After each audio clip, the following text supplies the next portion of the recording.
great exhibit that's opening today at Opry Mills. We're running through like January the 4th or 5th. Anyway, it opens today. It is the Sistine Chapel, the exhibition.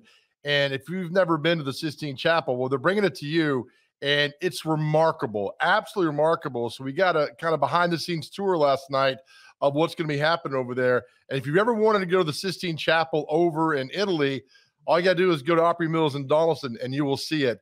Here's our story from last night.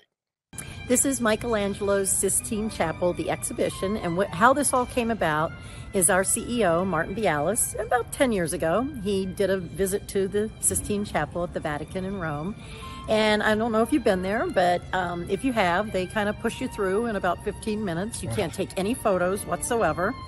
And the other thing is you don't really get it. You look up and you think, well, it's beautiful, but who are those people? Why are they up there, you know? And so what he decided, since he's in the exhibit business, is why not put this on canvas, high-resolution photography, and then make it look like a fresco, just like it was painted on the plaster that Michelangelo did up there for 5 years. And so that's what we've done. And so people can see all these images up close. And what's amazing is we have an audio guide that you can get, or you can read the signage right by the frescoes.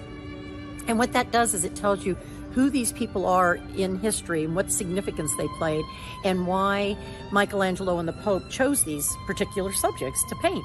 I think I've spent the first 5 minutes just in stunned silence. Is that a normal reaction? Yes, it is. Everybody just comes in because you know what's so wonderful is when you see this up close, you see every brush stroke that he did, and you know what's funny is Michelangelo, he told the Pope he didn't want to do this. Little fact, he said, "I'm not a painter, I'm a sculptor."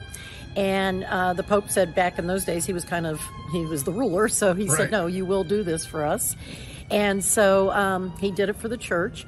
But when you look at this stuff, you think, how can somebody think that they weren't an artist or a painter? I mean, it's just spectacular. And then another fun fact is that he went to the morgue and would study cadavers to understand the body anatomy and to get all the way that, you know, a body should be shaped. So it's pretty amazing. It is amazing. Now, I asked you if you've been to the Sistine Chapel, so yes, I you have a greater appreciation of what we're seeing right now than somebody who's not been there, I would think. Yeah, well, I felt the way that Martin Bialis felt as I went in, and you know, you're kind of pushed through, but nothing can take away the beauty of the Sistine Chapel in the Vatican. But I wanted to know more. I wanted to know, you know, well, who are the people, and I wanted to take pictures, and you can't. They'll take your camera away from you, or your phone. Oh. So, which nice is here, you can take as many pictures as you want. And we will. Really cool, when you go up to and look at the different paintings, it's kind of blocked out what we're looking at and then the description. And that is so helpful, and that's what you wish you had when you toured, right? Exactly. Yes. And so it goes in great detail of what that person is and what Michelangelo was painting. Yep, exactly. And that's simple.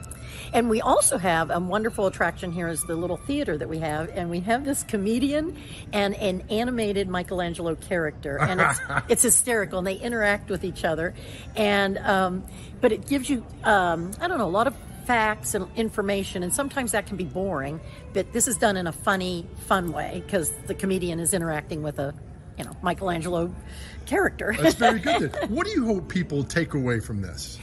I hope that they take away that, art, these kind of shows. I mean, I know there's so many wonderful things out there like Van Gogh, but this is just a typical art show where you go in and appreciate the pieces of art. And it's just, I hope that these kind of shows come back where people just love museum type feel of being able to enjoy the arts. Is this something where every time that you go through this, you learn something new? Because I believe I would. Yes, I have. I learned little facts.